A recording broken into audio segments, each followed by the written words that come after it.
Let's do it. Ready? Yeah. But first, Verveine, your dad knows this, and I'll explain it to you. We always do an audio test with our guests where I usually have them name 5 of something or 10 of something. So Verveine, for you, can you name 3 of your favorite things that your dad cooks? Orecchiette with bolognese, sopes with steak, and mochi waffles. I mean, I don't know if that's accurate. I just had to say. I love it. Chef, Dad, Ken, name 3 things Verveine created in the cookbook that made you say, wow, that's delicious. The cacao with cocoa and a little bit of hot pepper. I would say the Verveine's creamy scrambled eggs and the truffle pasta. Yum.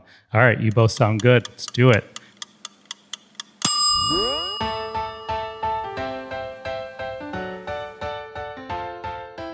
Hey everyone, I'm Cappy and you're listening to Beyond the Plate, the Duo season. I'm a chef by trade and hospitality professional. By day, I head up Rachel Ray's culinary operations and co-founded her cooking and kids charity called Yummo. 6 years ago, I had the idea to put together a podcast where we sit down with the world's culinary elite to explore their journey into the food industry and the social impact they have made in their communities. Hence, the name Beyond the Plate. If you're new to the pod, welcome. If you've listened before, we're so glad you're back. This season, we're featuring some of the greatest restaurant and hospitality duos in the industry, and we're grateful to our partners who make this podcast a reality. With that, hey everyone, one more thing. The team behind Beyond the Plate is excited to bring you a brand new podcast called Clean Plate Club. Clean Plate Club is a kid and family-friendly podcast that is kind of like story time, but with recipes. Listen along as we share delicious dishes and tasty treats from chefs and celebrities who cook at home with their kids. Clean Plate Club is a great way to get kids excited about food and cooking. Find it on all major podcast platforms and on Instagram at Clean Plate Club Pod. Now, enjoy this week's episode. Today's guests are the father-daughter duo behind one of my favorite new cookbooks called Cooking with My Dad, the Chef, 70-plus kid-tested, kid-approved, and gluten-free recipes for young chefs, published by America's Test Kitchen Kids. You can learn all about Dad, Chef Ken Oringer, in Season 6, Episode 17. Brief version is he's a Boston-based chef, restaurateur, philanthropist, and as I stated in his episode, one of the greatest chefs I know. He has a number of restaurants around Boston, including Uni, Toro, Coppa, Little Donkey, and where I recently celebrated my birthday, Faccia. He's a James Beard Award winner and plenty of other accolades to boot, but enough about him. His daughter Verveine is 14 years old and like many children of chefs, grew up cooking at home and spending time in restaurants. Her story is a little different than most due to a health diagnosis she received when she was 10, and now she's a champion for all kids in the kitchen. Please enjoy this episode as we go beyond the plate with Chef Ken Oringer and his daughter, Verveine. Good to have you both here for Duo season. Thank you for having us. So pumped. I think you're maybe the only returning guest, Ken. Oh, Rachel did it twice, but good to have you. Pretty good company. I'll take that. Let's do it. Verveine, you're the youngest podcast guest that we've ever had. And not only that, possibly the only one who has a book with praise from culinary giants such as Jacques Pepin, Bobby Flay, Rachel Ray, and more. True story, everybody. Literally, the list of chefs that talk about this book are insane. So my question for you is, how does it feel having these people acknowledge your hard work as a teenager? I think it's so cool to see the people that I've been seeing on TV, that I've seen my dad talk about and look up to, just like seeing them kind of like talk about the thing that I've worked on through the entire pandemic. I feel like that's like a really cool thing, and it doesn't feel real to think about. And I know that when my dad like told me about when these people, like when he was telling me the things they wrote about our book, I was like, what? Like, I couldn't even process that. Yeah, I can imagine. That person who said that. Yeah, I can imagine, because I was reading through them. I was like, holy cow, this is amazing. And I love the book. I told your dad that many times. I'm reading it like an actual book, which is, I guess, what we do. So I want to share a quick story that happened, Verveine, after your dad's episode that we recorded on Beyond the Plate. We received like multiple notes from people telling us how inspiring his episode was, which is amazing. We love that. We actually had a college student, a woman who went to school, I want to say Rutgers, but she was studying abroad in London and unsure what to do after she went to school. And she heard your dad say how he went to school for business and went to culinary and, all this. And she listened to his episode and emailed us that she was so inspired. She decided to go back to school for culinary arts because of that, which was awesome. And she actually just finished, Ken. She emailed me. Does she need a job? Probably. Listeners like that inspire me, and it keeps like this podcast going, what we do, being able to make a difference for these people hearing these stories. But I'm curious, Verveine, like Dad's dad, but how has Dad inspired you? I always look up to my dad especially when I went to see the James Beard Awards, I don't know, 5 years ago or something. I've never been so proud, and I am so proud to say he's my dad. I'm so proud to say that he has the restaurants, and he's inspired me in so many ways. And I have a passion for filmmaking. He's inspired me with that. He has inspired me for my love for food, what I know about restaurants, what I know about food around the world, around the places that I'm so fortunate enough to travel to. And I think that this book obviously couldn't, I've written it with him too, but even the parts that I wrote and the parts that I put into it, I think they couldn't have happened at all without him. Oh, best, Ken, the best. She can be president one day. She was on this podcast. Fantastic. I love it. We're going to talk more about the book for sure and encourage everyone to buy it. And we'll link to it in the episode show notes and all that good stuff. But Verveine, we usually start out these conversations with the guests sharing about their childhood and how they got into the food world. And since we already covered that, we're going to encourage everyone to go back to hear all about Ken's career and more on, as I said, season 6, episode 17 of the podcast. But to be honest, I'm excited for you to share your story, Verveine, because I bet everyone listening knows someone or knows someone who has the diagnosis that you received. I'm sure it wasn't easy, and I know you've been a rock star through the whole thing. And before we get even there, can you describe your childhood, in just a few words? What kind of kid were you? I mean, you're not a kid, but, what kind of kid were you when you were younger? No, but actually, first, I want to make it very clear. I'm still in my childhood, and I don't want to rush that. Yes. Don't rush it. But don't rush it. Don't. No, I think a few ways to describe my childhood. I have a very close connection with my family, with my parents and my brother and my dog, Maple, who I'm actually watching right now. And I think it's been a lot through food. It's been a lot through living in the city and traveling. We lived in Paris for 8 months when I was in 4th grade. And I'd say it's my home is our home, obviously, and the restaurants and just the city and just the food world. And I think I wouldn't have been myself. I wouldn't have had all these experiences if it was any different. Yeah, I love it. So take us back, as far as you can remember about being a little kid. So it sounds like food was always part of your life, more or less. I took my first steps in Coppa, right? Yeah. Oh, really? Yeah. In the restaurant, of course you did. Mm-hmm. Did Dad always make you try new things? Do you remember, when you were young, was he always having you taste things? Yeah, he says he put spices in my baby food or something like that. Heck yeah. And yeah, he's always the one bite thing. Verveine, I have 4-year-old twins. And so when I started feeding them, I would talk to your dad about some of the things that I was doing. And he was giving me tips on ground lamb, and lamb's good for their brain and things like that. I remember these conversations. So he was helpful to me too and my kids. But with the spices, it was really fun because as a chef, and I know you're an amazing cook as well, but it gets boring after a while giving the same thing, here's carrot puree today and pea puree tomorrow and whatever. So after a while, I would just throw in, all right, I'm going to put in some turmeric, and then I'm going to put in a little bit of ras al hanout, and then I'm going to put in a little bit of berber spice, then I would put in a little bit of nutmeg. And so I would always change it around a little bit just to, again, broaden our kids' horizons with recognizing that food is not just this bland baby food type of food that we all know, but putting saffron or carrots could be something that you can eat in a 3-star Michelin restaurant. And so it's fun to train them when they're young and just to let them be exposed to different spices and flavors. Yeah, 100%. I'm blanking on what the recipe was for. You said you used to, there was when we were really little, there was something that we ate a lot, and you put some vegetable, I forget, in it, So we would eat that more. And then you told us like a few years later, I put the vegetable in it and we were so surprised we didn't even know.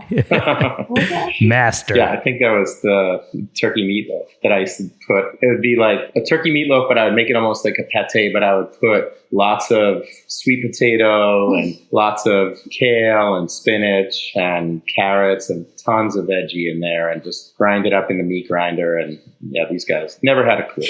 And it was super moist meatloaf. Yeah, I'm sure. I mean, as chefs, of course, we want to put everything in front of our kids. The reality is sometimes they're open to things and sometimes not.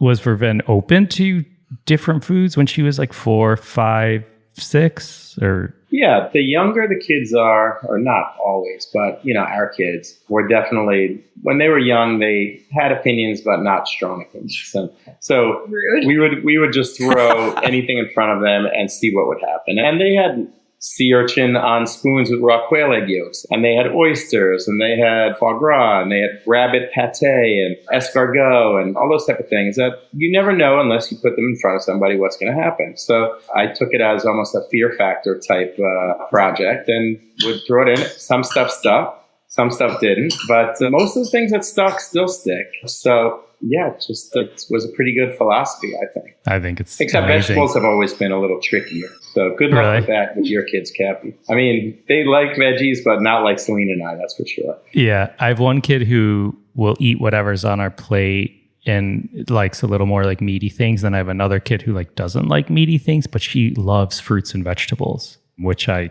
can't like complain too much about that. So Verveine, let's do a quick speed round. And you just tell me the first thing that comes to mind. Name your favorite food or dish you remember eating at home as a younger kid. Was it that meatloaf? Maybe we just talked about it. But. Pumpkin waffles. Yum. Name your favorite thing you used to eat at one of your dad's restaurants as a young kid. Pizza at Coppa. Is there a memorable meal or restaurant you remember from when you were younger? When I had trouble pasta I'm blanking on the restaurant's name in New York. Oh, Del Posto. Del Posto. Yum, that's a good one. Is there anything you don't like? Cucumbers and scallops. Cucumbers and scallops. Love this. Who's the better eater, you or your brother Luca? Me. You or your mom? My mom. Oh, okay. I don't know about that. Yeah. Well, we're kind of opposite. She's more of like the vegetable type of path. I'm more of like the meat eater path. Like I asked when I was like about 8 years old, we were at a food festival and there was this pig head and I just pointed at the pig head and I was like, I want that. And they gave it to me and I just carried it around and like get the tongue out of it. Amazing. Good stuff. For either of you, were there any rules like when it came to trying new foods? Try a bite and if you don't like it, you don't like it. Yeah. Yeah. The rule. Yeah, pretty much. Yeah, that was the rule. That's good. Verveine, were any of your friends like afraid to come over because your dad was going to give them like a raw oyster or like put fish sauce in their meatballs or something? I have had a lot of friends that come over and try like oysters and stuff like that for the first time. And there are a lot of people that come to the restaurants. My dad's like, you can have anything you want. They're asking for like plain pasta with butter. But then a lot of people are like really excited about it and order just the most random things on the menu because they can. So have any become like way more open to food because they've tried stuff at your house or at the restaurant? Several, I think, from a long time ago. Yeah. That's what it's about. Opening those kids' eyes to food, and you never know where it's going to take them. Okay, so you were diagnosed with celiac disease when you were 10. My nephew was kind of recently diagnosed, and I mean, this is a very, I don't want to say common, but kind of common, widespread thing. Athletes, actresses, actors, musicians, a ton of people. For anyone listening who may not know, can either of you are welcome to take it, but just give us like the lowdown. What is celiac disease? So celiac disease it's basically where you can't eat gluten, which is wheat, barley, and rye. And it like shows the symptoms in many different ways. It's very difficult to tell if people have it because people can show it in many different ways. Like for me, it was a lot of headaches. I had hardly any stomach aches. However, I know a lot of other celiac people that was all stomach ache stuff. And for me, because it was all in the head, it was brain fog, headaches, body pains, like the doctors for 3 months had no idea. And it was my mom who was like, hey, why don't we just test this if we can? So very thankful for that. Interesting. And does anyone else in your family have it? No, but my mom eats better gluten-free, so she eats gluten-free with me like completely. My brother eats gluten-free at home, but he eats gluten like out of the house. He says he feels better when he eats gluten-free. I don't know how true that is. I feel better when I eat gluten-free. I'll tell you that. Everybody feels better when they eat gluten-free. There's no doubt about it. Yeah, for sure. Again, everything in our house is completely gluten-free and always will. Except the dog food. Actually, our dog's gluten-free. Our dog food's, her food's gluten-free too. Yeah. Okay, cool. So share some things that helped you get through it. Was it tough for you at first? Like, how did you educate yourself, work your way through it? Wait, are you saying like before I found out that I had it, or like when I first got diagnosed? When you first got diagnosed. So it was a while ago, and it was also during COVID. So I had the time at home. I wasn't eating out, and I had the time to just get used to that, which was very nice. And while we got to eat it, like I'm very lucky for finding that out, because at home we were eating all our meals at home, and my dad was like experimenting with making like very good gluten-free stuff. And then when the pandemic kind of lifted and we got to eat out, I remember the first time we ate out after the pandemic, we had the whole like family meal, and I got really upset when I was seeing like the other things that other people were eating. And it was difficult, like the first few times. Mostly eating out was the most difficult thing. But then I started to see like when there were places that had good gluten-free things, how exciting that was, and how like I started caring a lot more about the menus, because I was like, oh wow, look, this place has gluten-free bread, when before I was gluten-free I was like, oh, bread, like I have this all the time.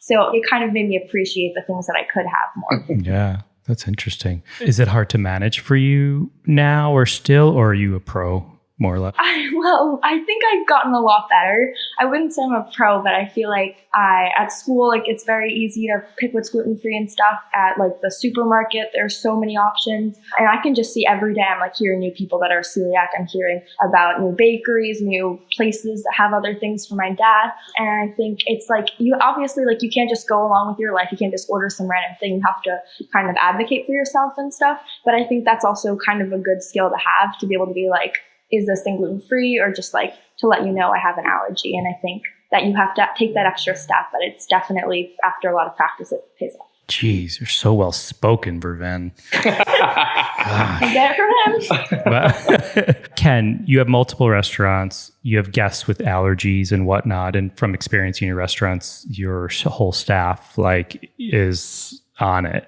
Very on top of it when it comes to that. As a chef, it's important. Obviously, this hits closer to home. As parents, we obviously want the best for our children. What was your initial reaction, like upon learning this? How did you handle it? Basically, it was like, as a chef, it was a challenge accepted type of moment, where I was at the point of my life where, as a chef, where I was like, oh, I can pretty much cook a lot of things on taste and on memory and things like that. So it pretty much brought me right back to culinary school to start over again fresh and not knowing anything, because a lot of this was so new to me. I'd never really worked with a lot of these alternative flours, and I'd never understood the reaction that yeast has with, for instance, like rice flour, or what reaction is yeast going to have with buckwheat flour, with teff, or all these different types of grains that I had cooked, but I've never really understood much about them. So it was a really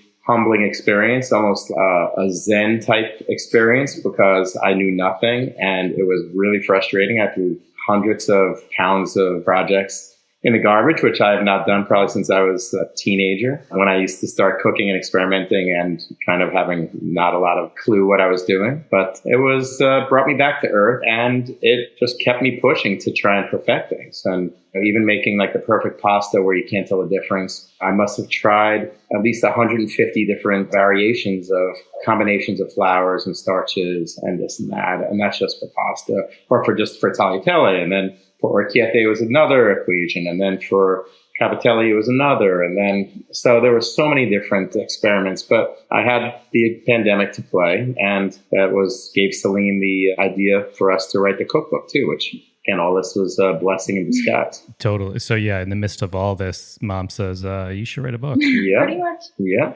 And I'd never written a recipe down in my life before then. Now he would make things and they were so good and he never ever made them again. All the restaurants everywhere, I'd never written down a recipe. Verveine, I've cooked with your dad just a few times, or more than a few times, and I love to just more so watch and do what he tells me to do.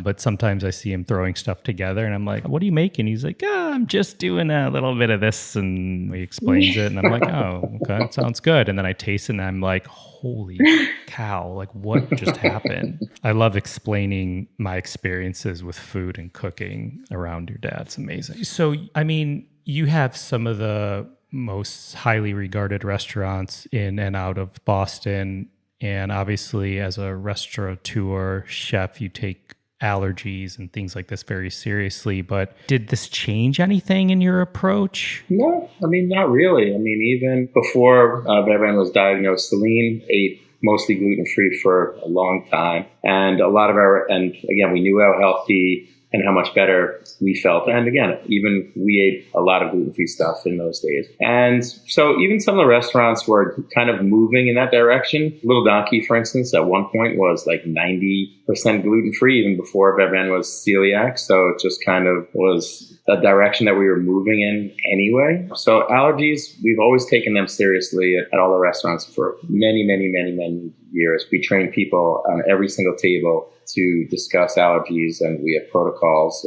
around everything and menus printed with certain allergies and Bibles that we call them with all the items and all the dishes that people can look up if they had to. Love it. Okay, so while most kids are on TikTok or trying to get Taylor Swift tickets, Verveine, you were I tried.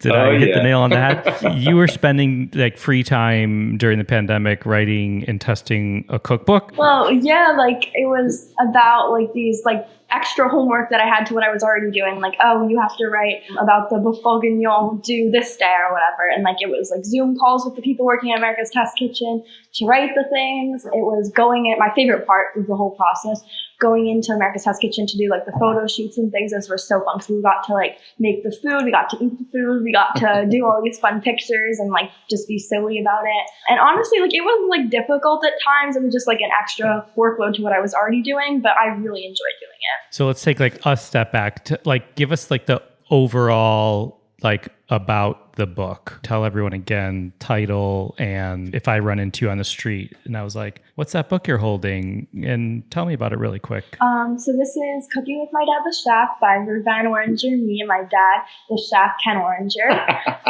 It has 70 plus kid tested, kid approved, and gluten-free recipes for young chefs.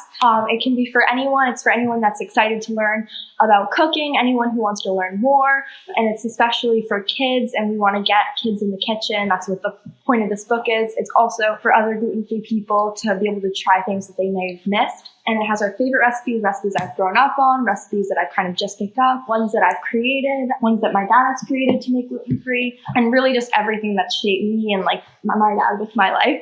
And yeah. Yo, everybody listening, if I was a salesperson for this book, I would crush it. This book it's honestly one of my favorite books right now. I remember Ken telling me, Verveine and I are writing a book. And I got this thing in the mail eventually. And I'm like, oh, this is like real deal. I mean, ramen, cacio pepe, miso, banana bread. I mean, this isn't like kid book, everybody. This is like, if you know someone who's gluten-free, celiac, get this book for them. And by the way, if you know someone who's not, get this book for them too, because as they mentioned in there, you don't have to use all the gluten-free ingredients. You could use regular flour for most of these things if you want. But there's tips in here. There's like hundreds of pictures in here. There's little instructional, Ken's a James Beard award-winning chef, and he's essentially giving you his tips that he does in a restaurant, prep steps and equipment you need. Trust me, I'm going to link to this book in the episode notes and on our website. I promise you this book will not let you down. And it's like on my desk right next to me right now, along with one of the recipes that I've made in there, which is Celine's granola recipe. Oh my God. So with that, I've cooked a number of recipes, including the little egg bites and the granola and ramen cacio e pepe's next, and the miso banana bread is after that. But there's so many I want to make. I want to do a little game with you both right now. Do you have pen and paper nearby? Right here. Yep. Okay, perfect. Don't show each other what you're writing, but I want you both to write down. 1 second. Okay. I want you to both write down 3 things in the book we must try. Ooh. Don't let the other one see. And then once you're done, you both read them off to us. I mean, spaghetti with squid ink sauce, truffle pasta, halibut with orange ginger sauce, those mochi waffles in there. Chicken tikka masala. This isn't like a kid's book, you guys. This is no joke. Guys, I'm just reading the book to everybody while you write. Okay. So. You good? Okay. Yep, I'm scared. All right, who's first? All right, Verveine's first. All right, mochi waffles, because they are the best breakfast food in the world. They're so easy to make. They are literally so delicious. I can't even believe that they're real. Truffle pasta, because pasta's always been my favorite food. Simple as that. And then sopes, because you can put literally anything in them. They're so fun and easy to make. Whenever my dad cooks at the restaurants, cooks at my school, that's what we like to make because it's really fun for kids to make. Okay, I went a little more chefy. The uni spoon, which I think to have a kid's cookbook with uni and raw quail egg yolk and caviar, I think is really freaking cool. So the uni spoon, the strawberry shortcake ice cream bar, which kind of takes the mystique out of.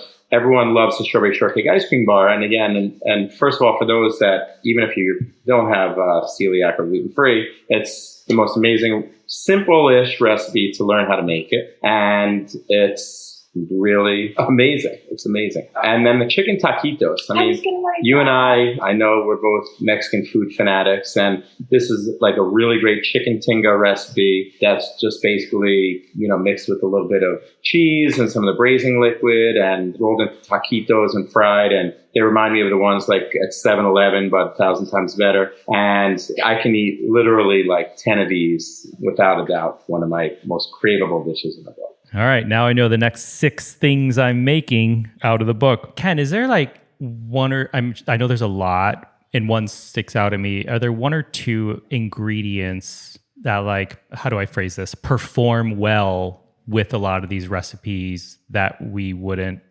like pasta, we wouldn't necessarily think are delicious as gluten-free, or bread or banana bread or something like that? Again, one of the keys, which we mentioned in the book for recipes of that type, is cup for cup flour, which I know you've probably had the guest, the inventor on your show. I know you guys go way back. Thomas Keller created it, and it is undoubtedly the best easily available gluten-free flour to use, and for pasta, for baked goods, for everything. We've tried many, many, many different variations, and the cup for cup is, I swear by it in all these recipes. Awesome. That's good to know. I'll take that. We'll take that and run with it. Ken, chefs who write cookbooks have kitchens and teams, and they test. Obviously, this must have been different. Was there like a typical process? You could both chime in. Was there a typical process if there was a conversation around the dinner table saying, we should put taquitos in the book, or Verveine saying, what about this? Like, what's the next step like for the book? I mean, I don't know what other, like, the typical process is for cookbooks, but I say it was like a little bit of a process. I know, like, sometimes, like, we were at the dinner table exactly, and I remember this time distinctly when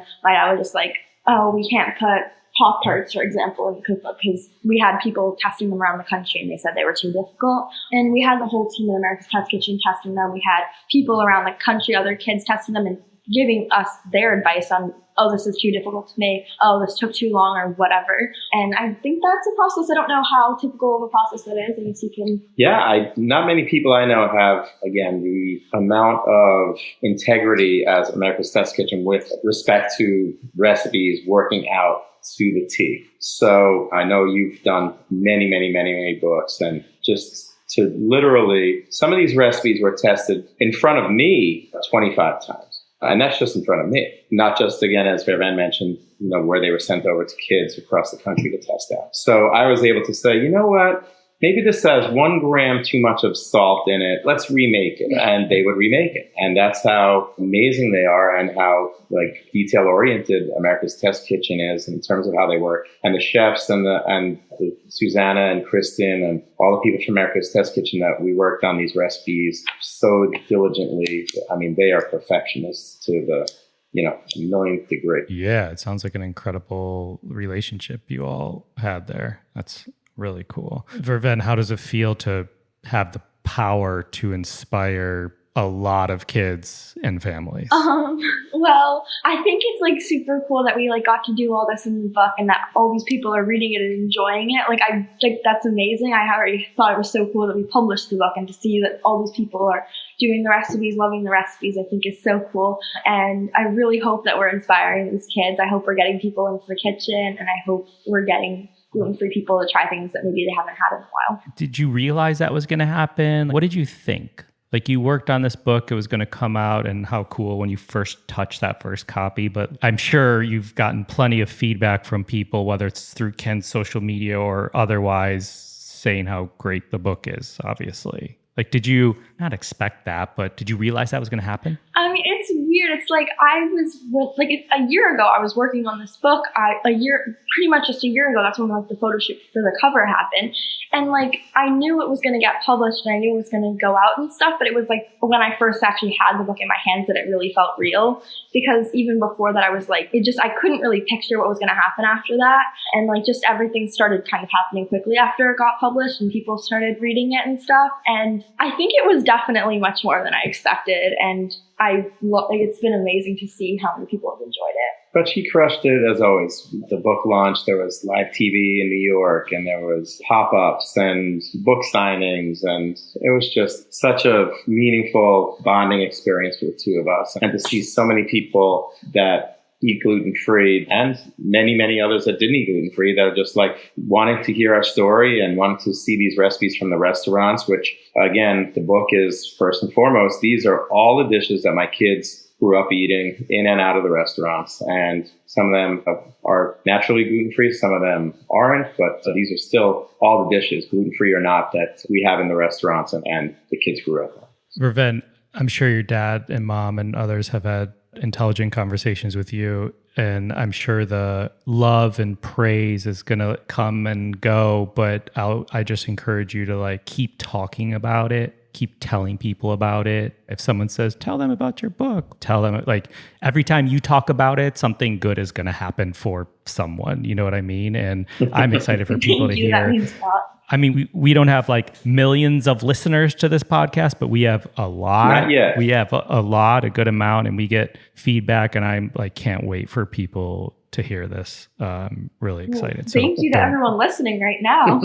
Don't ever shut your mouth about it. How's that? Be annoying a little bit to when your mom is like me. Then again. Yeah, take after me on that. Yeah. There you go. So, like, the goal is to have like Celine be like, prevent enough with the book. No, keep talking about it. It's amazing. So I want to switch gears a little bit. As I mentioned before we started recording, your dad knows this, but we talk a lot about giving back and charity work on the podcast because also as people like your dad and chefs around the world do an incredible amount of work to give back, whether it's their time, money, their voice, their social media, doing a special fundraiser dinner at a restaurant, cooking for a cause. And it's one of the main reasons why we started this podcast. And as I was saying, for everyone listening, Ken's done an extraordinary amount of charity work that we spoke about in his episode with, I'm just scratching the surface, with World Central Kitchen, an organization started during the pandemic called Off Their Plate, and a ton of more causes and organizations that are not only meaningful to him, but meaningful to good friends of his that he's supported. So Verveine, I asked your dad if he teaches you and your brother Luca about giving back, and he gave us a few examples of ways that you all have done that through food. And I want to play you this quick clip. Yeah, we definitely teach the kids about giving back. And at a young age, we would bring them into the restaurants when we were, doing events and discuss them. We would organize, whether it be, 5 guest chefs doing a pop-up to at my buddy's diner, where we were charging, $1,000 a head to, give money back. That's what we do. And it's just teaching the kids that, if anybody needs any help through food, we can create something. And we're lucky enough to know people that if you do need to raise money, we can charge enough to make an impact very quickly.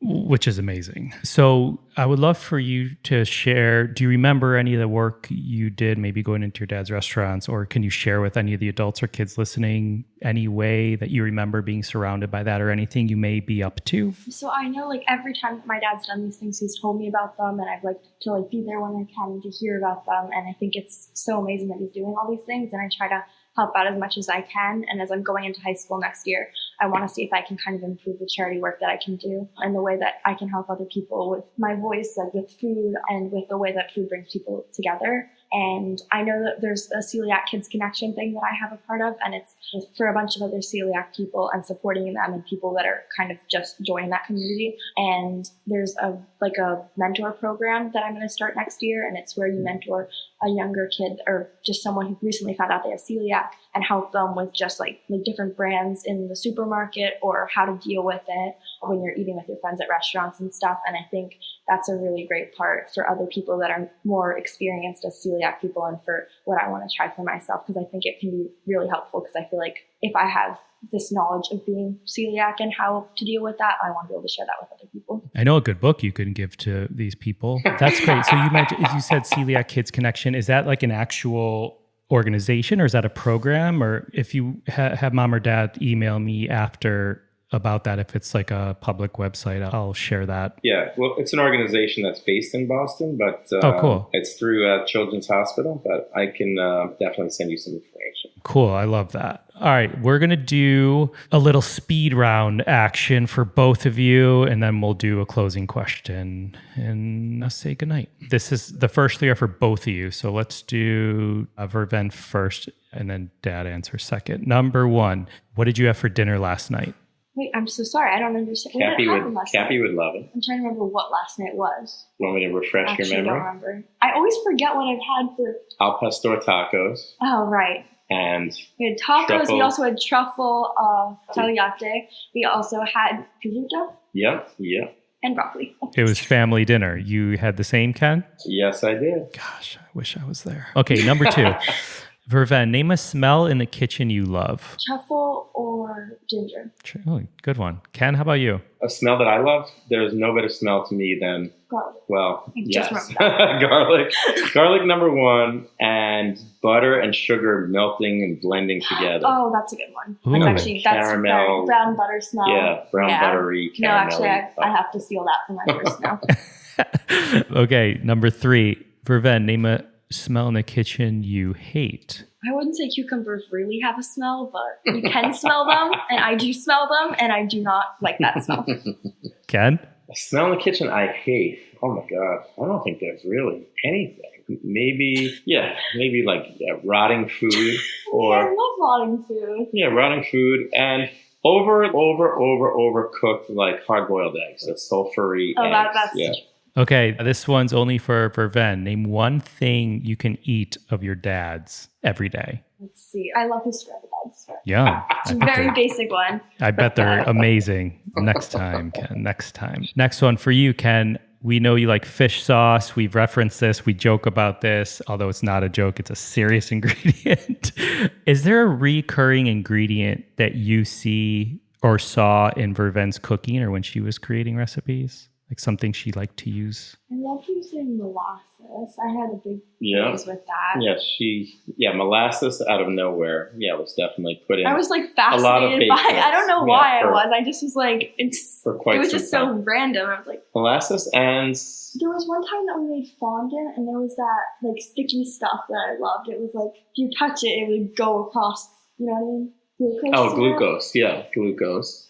And I think, you love garlic as much as I love garlic, and truffles. You love truffles. And miso. Again, I found her kind of really liking, not knowing what it was in, but understanding that there was something else giving that umami flavor in what she was eating. Yeah. Verveine, we'll see where this next question goes for you. But if there's a movie made about you, what actress would you want to play you? That's a really tough one. I'd say, well, if I was making a movie about myself, I'm pretty sure I would know who was acting me. So just for the fact of meeting her, Taylor Swift. She's not really an actress, but she's been in movies.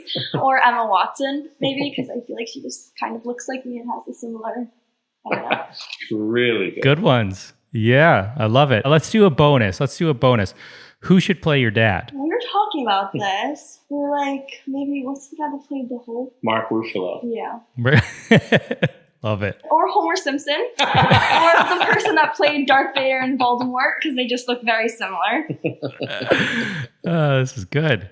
All right, closing it out here. Verveine, if you are picture yourself standing in a room in front of like 100 kids and maybe their families. They were recently diagnosed with celiac. You're standing in front of this room talking to them. What dish from the book would you want them to try that you think would get like a big wow? And also, I'm curious what encouragement you would give to them. And this is a pre-interview for your mentor program, by the way.